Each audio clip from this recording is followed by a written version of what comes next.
Hi, my name is Jacob Frampton. I'm a student at Gander Flight Training in Gander, Newfoundland and Labrador, Canada. I started training on September 6, 2024 and completed my first solo on November 11, 2024 with 18.6 hours of training. I'm a part of the Integrated Commercial Pilot License program that they offer here at GFT, and I'll be narrating the process as well as what is going through my head during the flight. Alright, see you, man. Alright, see ya. So as you can see by the beginning of the video, the instructor has just signed me off safe for solo by saying, see ya. So I did my post-start checklist and then I was cleared to start my taxi.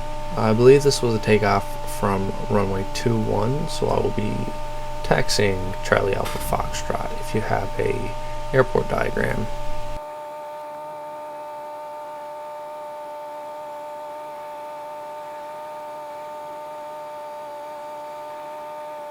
Holding short of runway 21 at Foxtrot, I pull out my checklist again and briskly make my way through that, as well as I accidentally told air traffic control that I was going to be 10 minutes doing my checklist rather than 10 seconds.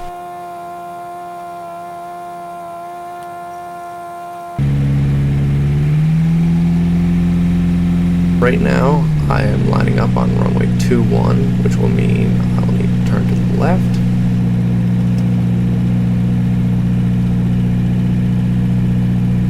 And once I've lined up, I wait for my takeoff clearance from the tower.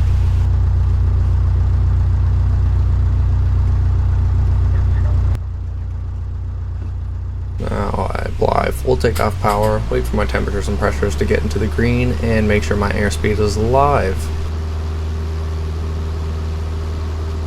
Once I'm at my rotation speed, which is about 55 knots is what I try to aim for, I rotate, and the aircraft becomes airborne. This was a right-hand circuit.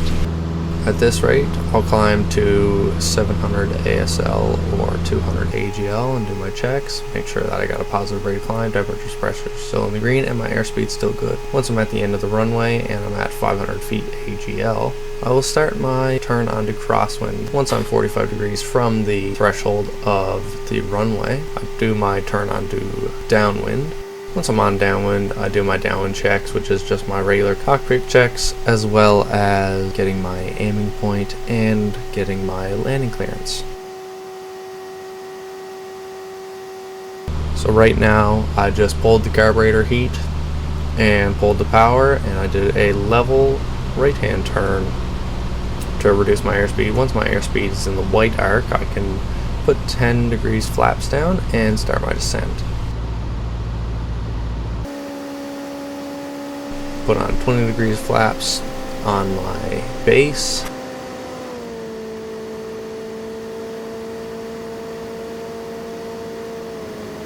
And 30 degrees flaps on final. This is actually my best right-hand circuit ever. All the other ones have been very unstable because I did not get proper spacing. So here you can see I'm keeping myself on center line, and then I start my side slip. And I believe I was aiming for the 1,000-foot markers, which I was drastically short of.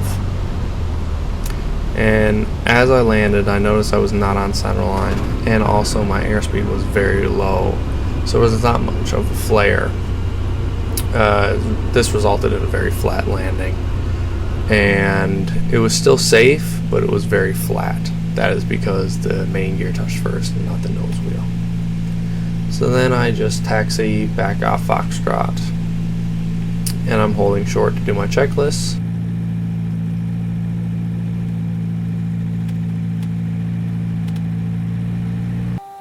And after my checklist is complete, I taxi back to GFT.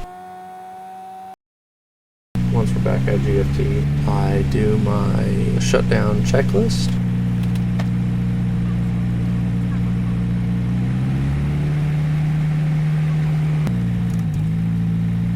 And here I am shutting down the plane. So overall, there are some things that I definitely had to work on.